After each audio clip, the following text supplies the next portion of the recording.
the notification said price drop. You were not shopping. You tapped it anyway. 40 seconds later, you owned something you had not thought about that morning. If someone asked why, you would have a reason. A good one. That is the problem. The reason came after the decision, not before. 4 triggers, all designed and funded, collectively pulling $3,381 a year from the average American in purchases they never planned. And every one of them works better on people who think they are too smart to fall for it. Bankrate and Capital One tracked this in 2025. 10 impulse purchases a month, $281. That is not a budgeting failure. That is a margin. And someone is collecting it. But here is the part nobody frames correctly. This is not a discipline problem. If it were, higher income would fix it. It does not. The same behavioral patterns appear at $50,000 a year and at $150,000. Different products, same architecture. One review alone indexed 541 peer-reviewed studies on impulse buying between 2014 and 2023. The triggers are not a mystery. They have been documented, named, funded, deployed at scale. The first trigger has a name in neuroscience, but you already know how it feels. You just never knew someone built it. In 2007, researchers at Carnegie Mellon, Stanford, and MIT put people inside an fMRI machine and showed them products with prices. When the price felt too high, a specific region activated. The insula, the same area that processes physical pain. Your brain treats spending money like a small injury. That is not a metaphor. That is the scan. Now here is what the credit card industry understood decades before that study existed. If the pain of paying is what stops people from spending, then removing the pain removes the stop. Cash hurts, you count it, you hand it over, you watch it leave. A card hurts less, you swipe. The number exists somewhere, but you do not feel it leave your hands. Contactless hurts almost nothing. A tap, no signature, no pause. One click hurts nothing. Amazon patented this. Literally filed a patent on the removal of friction between you and your money. One button, no cart review, no second thought. And then came, buy now, pay later. BNPL does not just remove the pain, it inverts it. You get the product now. The payment is somewhere in the future. The pleasure arrives immediately.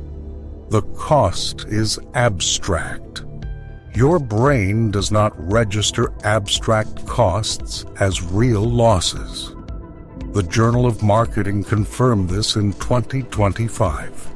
BNPL increases both purchase likelihood and basket size, not because people need more, because the pain signal that would have stopped them has been neurologically bypassed. The CFPB tracked BNPL late payments, 34% in 2023, 41% by 2025. Almost half the people using the system are already falling behind on payments they cannot feel. The second trigger does not take your money. It makes you think the price was your idea. You have seen this one. Was $2.99, now $1.49. You are not saving $1.50. You are spending $1.49 that you did not plan to spend. But your brain has already processed the $2.99. Everything after it feels like a gain. This is not persuasion. It is arithmetic that bypasses your judgment. In 1974, Daniel Kahneman and Amos Tversky gave this a name: anchoring. The first number your brain receives in any decision becomes the reference point for everything that follows, even if the number is irrelevant, even if you know it is irrelevant. That was 50 years ago. Retail is still running the same playbook because it still works. And then there is the decoy. I keep coming back to this one because it is so clean. 3 options on a screen: small, medium, large. The medium is not there for you to buy. It is there to make the large look rational. People Science mapped how Apple uses this structure with every iPhone launch. The base model is intentionally limited so the next tier feels like the smart choice. You are not choosing the product. You are choosing the option that was placed there for you to choose, and it cost you the difference. Charm pricing works the same way. $9.99 instead of $10. Your brain reads the first digit and files it under 9. You know this. Everyone knows this. It works anyway. Knowing does not disable the anchor. That is honestly the most unsettling part of the research. 2 triggers down.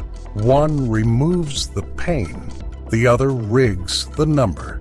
The third one builds a clock that does not exist and tells you it is running out. You have seen the countdown timer. 2 hours, 47 minutes, and 33 seconds remaining. You have seen the inventory warning. Only 3 left in stock. Here is what you may not have considered. The timer resets when it expires. The inventory number is not connected to a warehouse. In 2025, researchers measured the direct effect of fear of missing out on impulse spending. On a scale where anything above 0.3 is considered strong, FOMO scored 0.62. More than double the threshold. It is not a feeling. It is a measurable force, and it is being applied to you on purpose. The FTC reviewed subscription and shopping platforms in 2024, alongside international regulators. 76% of the services examined used at least one dark pattern, not a gray area, a documented design choice intended to manipulate your decision at the moment you are least able to resist it. And then there is the cancel trap. You can sign up for Amazon Prime in 2 clicks. Canceling requires navigating what Amazon's own internal documents called the Iliad Flow, named after the Greek epic poem, because it is that long. The FTC filed suit. The settlement was $2.5 billion. $2.5 billion. Not because the system was accidental, because it was intentional. Tested against your patience until you gave up and kept paying. These are not conspiracy theories. These are court filings, regulatory enforcement actions, published design practices. The people who built the timer and the cancel trap have job titles. They sit in offices. They have performance targets tied to your inability to stop.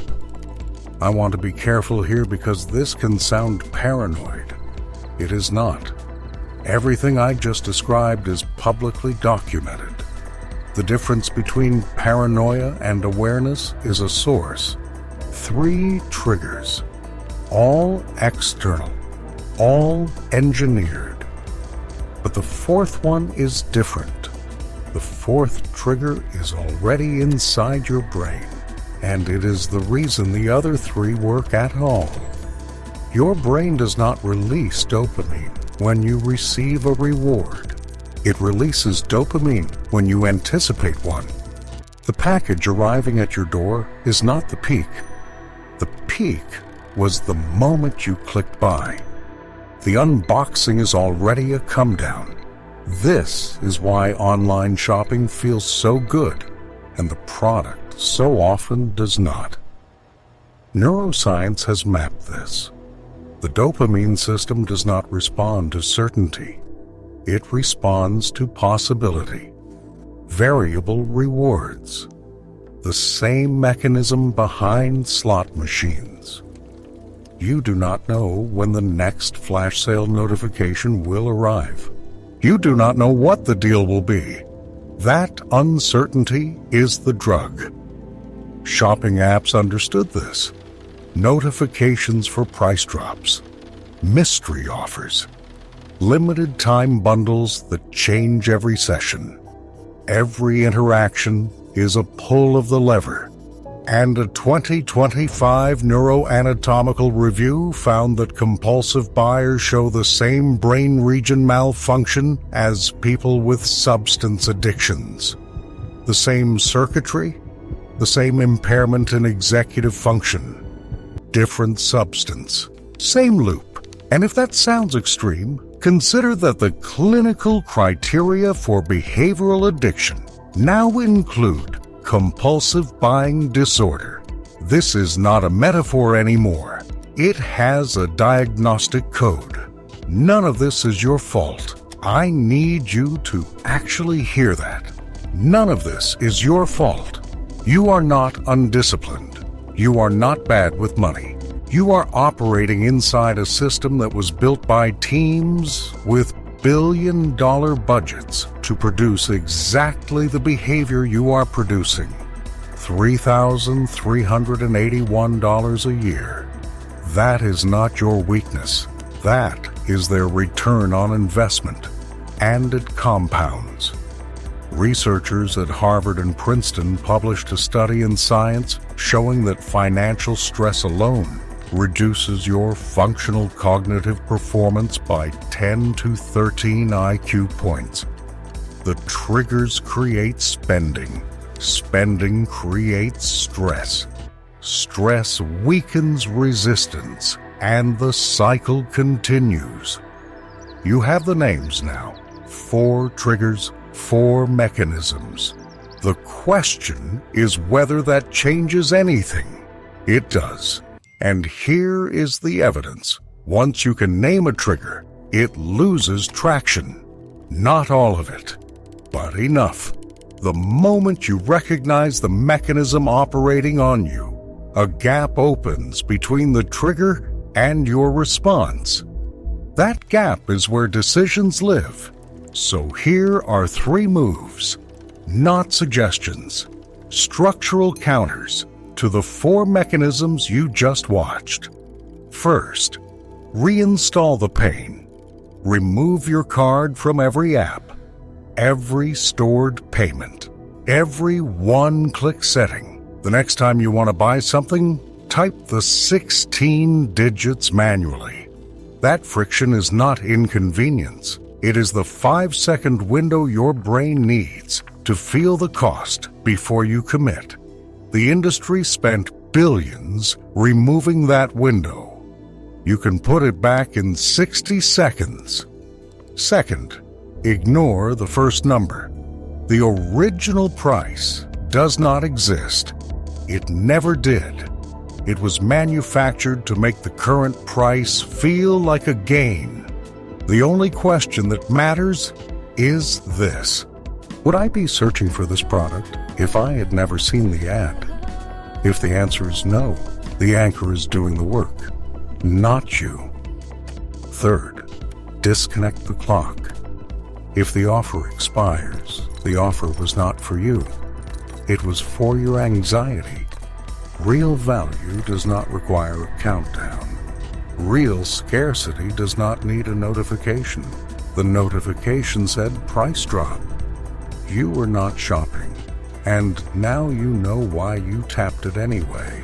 The anesthetic, the anchor, the clock, the loop. Every one of them engineered to operate without your awareness. You are now aware, and the research is clear on what that means. Awareness does not eliminate the trigger, but it changes the odds.